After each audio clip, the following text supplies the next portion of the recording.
Hello everyone, welcome to Business and Economy News presented by MBA Noticeboard for 9th of March 2023, also relevant for the next day. The first news is about the Securities and Exchange Board of India. So, what is the function of SEBI? It has fundamental function to protect the investors from any kind of frauds, also to suggest the companies from various time and regulate the securities market so that ultimately the public does not get defrauded and the funds are not embezzled here and there. And it has played one of the major roles in taking down the Sahara group, which was raising funds in the unspecified debt structure which was not approved by SEBI, and later on they were sacked for doing that. So what and Exchange Board of India has done, it started returning the IPO documents. So firstly, let us know about the IPO. What is IPO? IPO stands for Initial Public Offering. When a company wants to raise funds from the public, what it does, it divides its company's ownership into small parts called shares, and those shares are sold to the general public and the institutional investor to get funds. Sometimes the offer is for sale.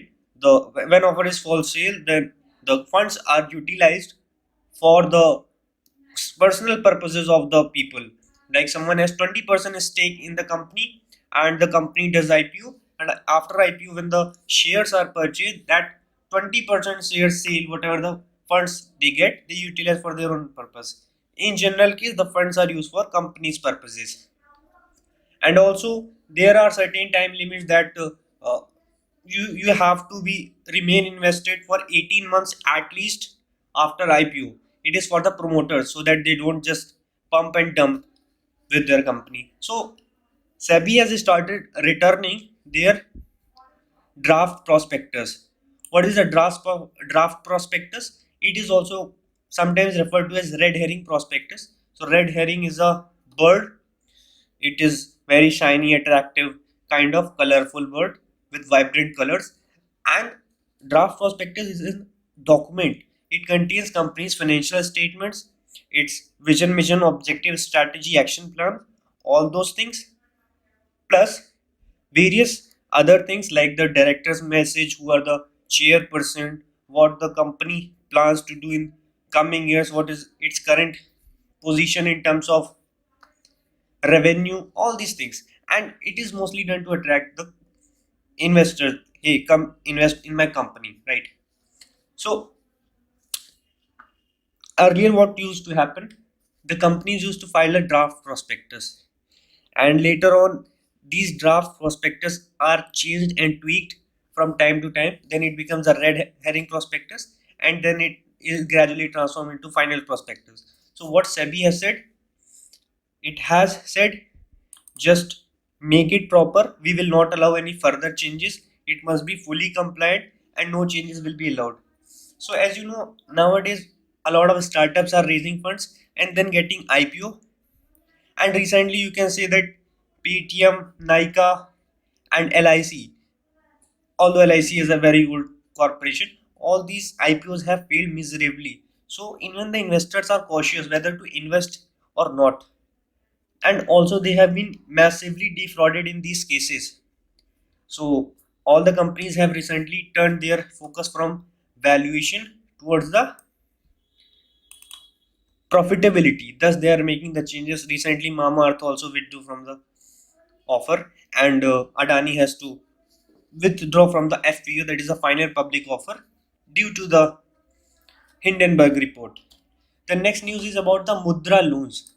So, what is a Mudra? Mudra refers to Micro Units Development and Refinance Agency. It provides loans of around 50,000 to 10 lakh without any collateral security, right? So, one is called Shishu, other is called Kishore, and the other is called Tarun. So, Indian economy is mostly consist of a large number of MSMEs, around 19 crores of them, and they contribute and play a major role in the development of Indian economy and also generating the revenue.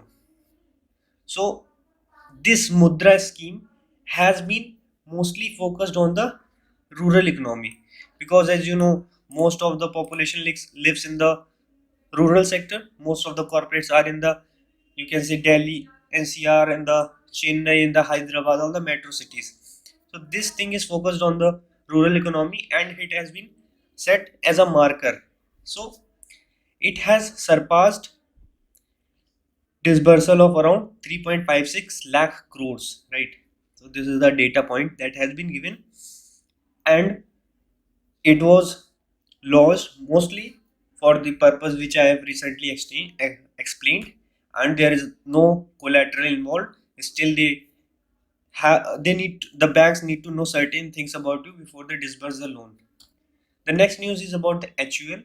So HUL, a very big and old company, one of the major players in the FMCG market, along with ITC, or the Indian Tobacco Company, which we discussed in the earlier case study or the videos.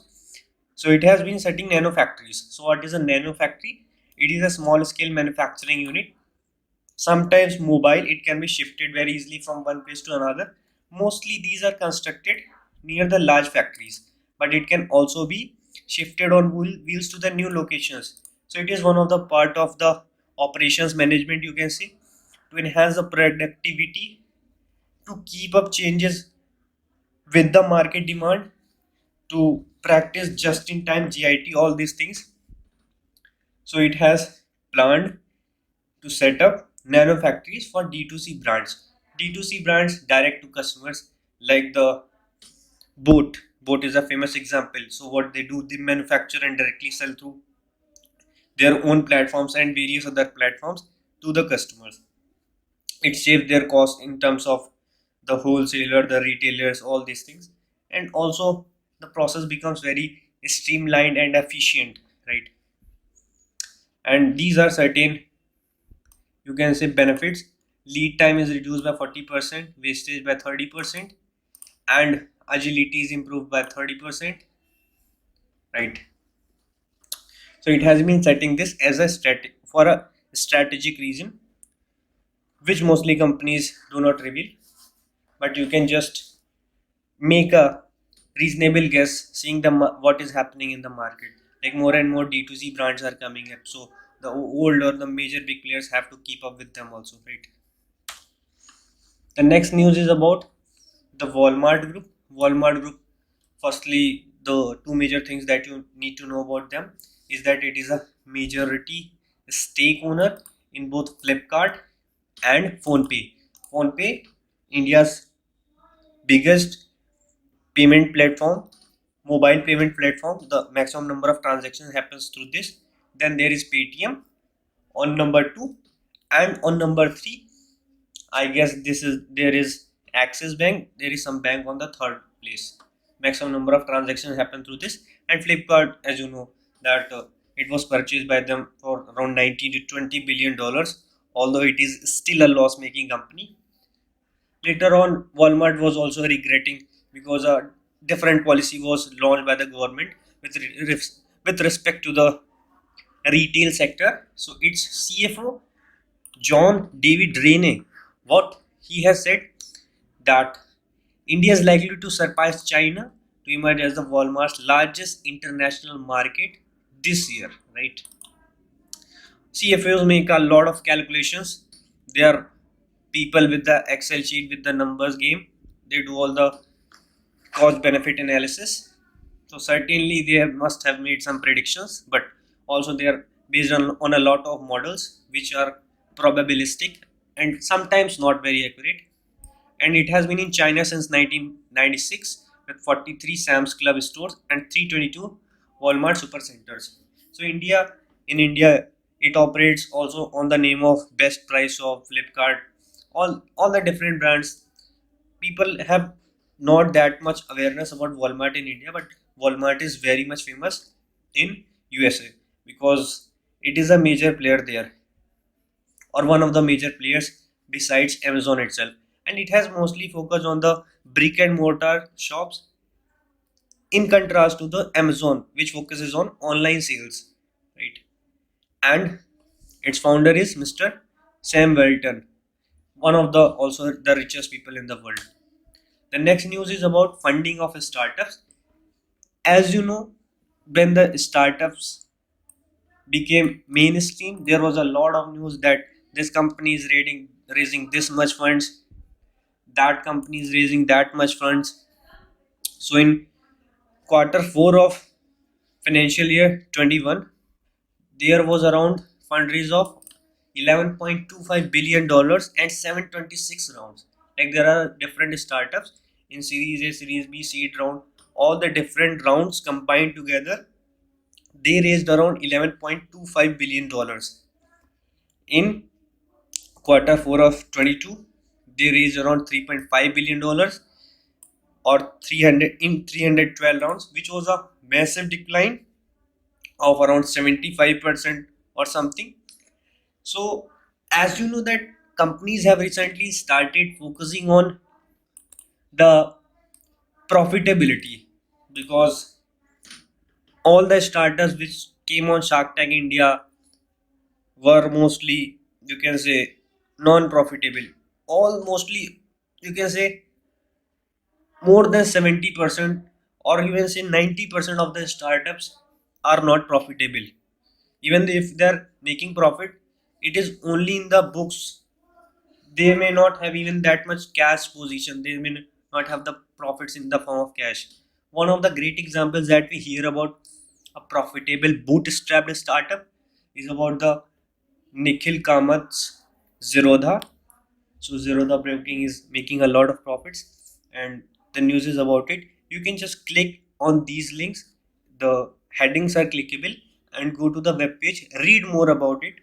And thank you all for attending this video, and you can join our Telegram group for the PDF daily updates, also to check all the recent updates about the colleges, about the cutoffs, about the composite scores, about the notifications, final merit list. We will be together with you all the time.